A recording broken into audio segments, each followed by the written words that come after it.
आज सुबह गृह मंत्री ने जो कहा है कि सरकार के पास कुछ छिपाने के लिए नहीं है अडानी के मामले में, अगर छिपाने के लिए कुछ नहीं है इनके पास, तो हम पूछना चाहते हैं कि जेपीसी की मांग से क्यों भाग रहे हैं। जेपीसी की मांग से न केवल भाग रहे हैं, पर उसका जिक्र भी करना नहीं देते हैं हमें संसद में, लोकसभा में और राज्यसभा में। और जब कोई राहुल जी ने लोकसभा में, खड़गे जी ने राज्यसभा में और कई हमारे वक्ता दोनों सदनों में जब ये मामला उठाया, जेपीसी का मामला, उनको एक्सपंज किया गया। तो अगर छुपाने के लिए कुछ नहीं है तो जेपीसी की मांग आप स्वीकारिए। जेपीसी में तो बहुमत सत्ता पार्टी की ही होगी, बीजेपी की ही होगी। जेपीसी को एक समय सीमा दीजिए और जेपीसी को कहिए कि जांच कराएं, और जांच अडानी की होनी चाहिए। ये जो समिति की बात चल रही है, ये किस आधार पर ये समिति बनाई जाएगी? याचिका क्यों डाली गई थी सुप्रीम कोर्ट में? ताकि हिंडनबर्ग के खिलाफ जांच किया जाए।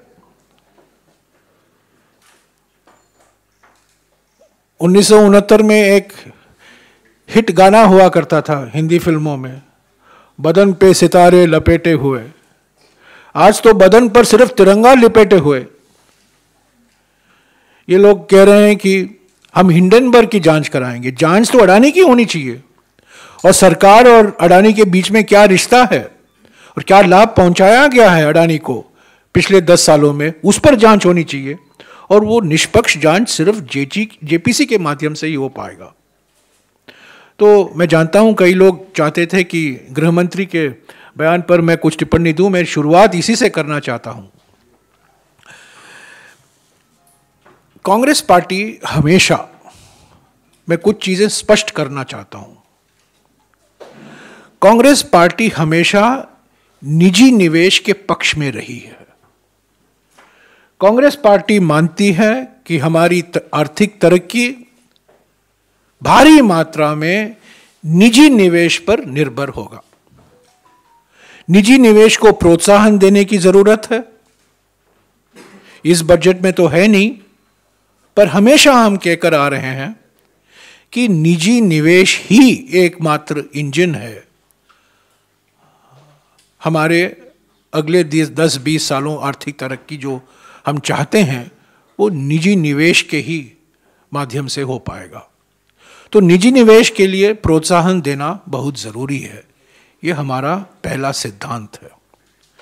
दूसरी बात, हम हमेशा ये कहकर आ रहे हैं कि हम उद्यमशीलता के पक्ष में हैं।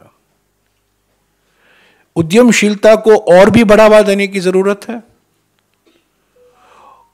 उद्यमशीलता से नए उद्योग शुरू होंगे, नया व्यापार के दरवाजे खोले जाएंगे, युवकों को रोजगार मिलेगा।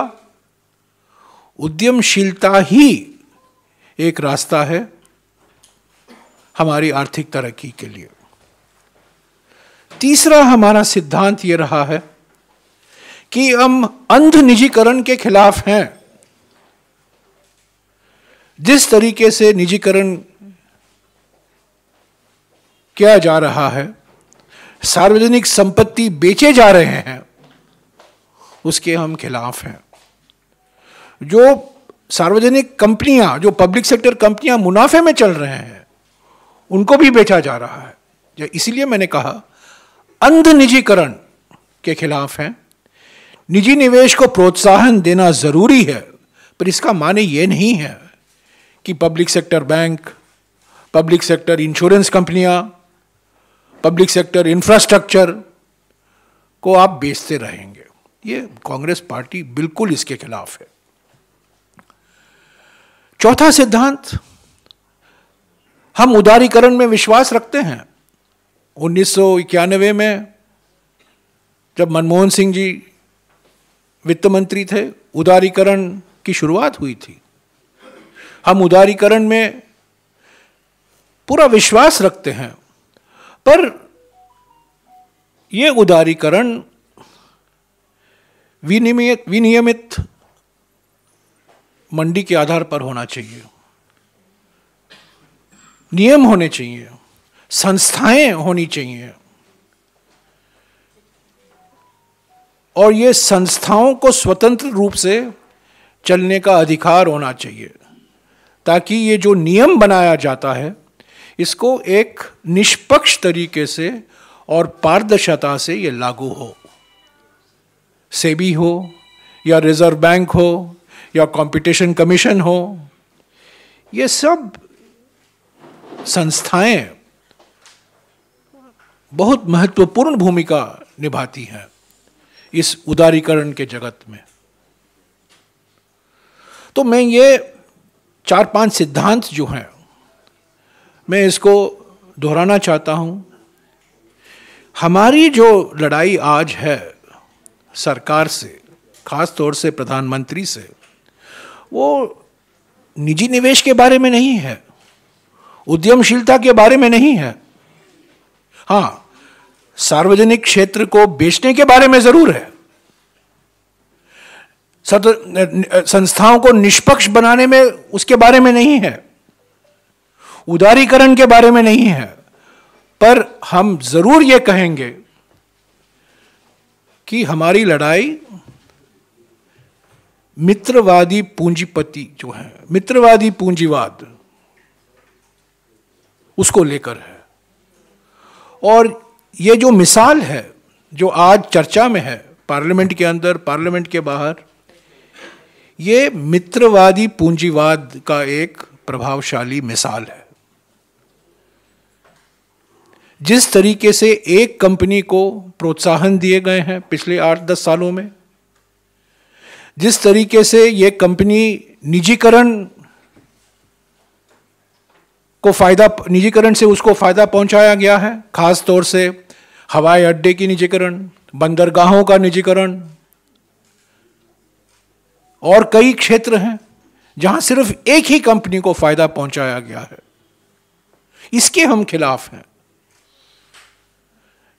हम बार बार कहे हैं इस सत्र में, और हम कहते रहेंगे पार्लियामेंट में जब हम वापस लौटेंगे 13 मार्च को, कि जेपीसी की मांग को लेकर कांग्रेस पार्टी और सभी विपक्ष की पार्टियां एक हैं।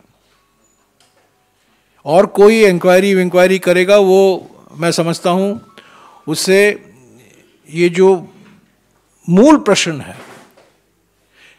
कैसे फायदा पहुंचाया गया और क्या रिश्ते हैं सरकार और इस कंपनी के बीच में, खास तौर से प्रधानमंत्री और इस पूंजीपति के बीच में, ये सिर्फ जेपीसी के माध्यम से ही इन सवालों को जवाब हम ले सकते हैं। तो पार्लियामेंट अभी 13 मार्च तक एडजर्न किया गया है, और अभूतपूर्व हमने देखा है, अभूतपूर्व तरीके से जो बात हमने उठाए थे लोकसभा में और राज्यसभा में, उसको रिकॉर्ड से हटाया गया है। और अडानी का नाम को भी एक्सपंज किया गया है, प्रधानमंत्री की तो छोड़िए। और मैंने सिर्फ एक ही मांग की थी राज्यसभा में कि जो इल्जाम प्रधानमंत्री लगा रहे हैं कांग्रेस पार्टी पर, उसका प्रमाण वो राज्यसभा के पटल में रखें, उसको भी एक्सपंज करा दिया गया है। हम चुप नहीं रहेंगे, हमें चुप्पी करने की कोशिश हो रही है, धमकी दे रहे हैं, हम इसमें नहीं आएंगे, सवाल उठाते रहेंगे। 6 तारीख को देश भर में प्रदर्शन हुआ कांग्रेस पार्टी संगठन की ओर से। 17 तारीख को पूरे देश में प्रेस कॉन्फ्रेंसेस होंगे 25-30 जगहों में। कांग्रेस पार्टी के नेता, प्रवक्ता जाएंगे, और इसका महत्व क्या, क्यों कांग्रेस पार्टी बार बार उठाती रही है इस मुद्दे को पार्लियामेंट के अंदर और पार्लियामेंट के बाहर, और क्यों जेपीसी की मांग अनिवार्य है, इस पर हम और भी कुछ बोलेंगे 17 तारीख को। पर आज मैं ये सिर्फ कहना चाहता था कि जो लड़ाई है, जो हम बात उठा रहे हैं, ये निजी निवेश से संबंधित नहीं है। आज हमारे देश में करीब 3 करोड़ परिवार हैं जो शेयर बाजार में प्रतिभागी हैं। करीब 3 करोड़ परिवार, ये छोटा आंकड़ा नहीं है। 3 करोड़ परिवार हैं जो शेयर बाजार में प्रतिभागी हैं। इन्वेस्टर प्रोटेक्शन चाहते हैं, उदारीकरण चाहते हैं, पर निजीकरण नहीं चाहते हैं। निजीकरण के बिल्कुल हम खिलाफ हैं। और हम चाहते हैं कि जो संस्थाएं हैं, जो बनाए गए हैं, सेबी, पहले से रिजर्व बैंक तो है ही है, और कई रेगुलेटरी बॉडी हैं अलग अलग क्षेत्रों में, उनको स्वतंत्र रूप से अधिकार दिया जाए कि वो निष्पक्ष तरीके से वो अपना काम करें। अंत में मैं ये कहूँगा कि आज सुबह मैंने खुद सेबी के अध्यक्ष और रिजर्व बैंक के गवर्नर को खत लिखा है और उनसे ये मांग की है कि इस अडानी मामले पर वो निष्पक्ष जांच कराएं, और जो कुछ जांच कराने की ज़रूरत है और जो कार्रवाई उनको करनी है उनको वो करें, और डरे नहीं सरकार से और मंत्रियों से और प्रधानमंत्री से।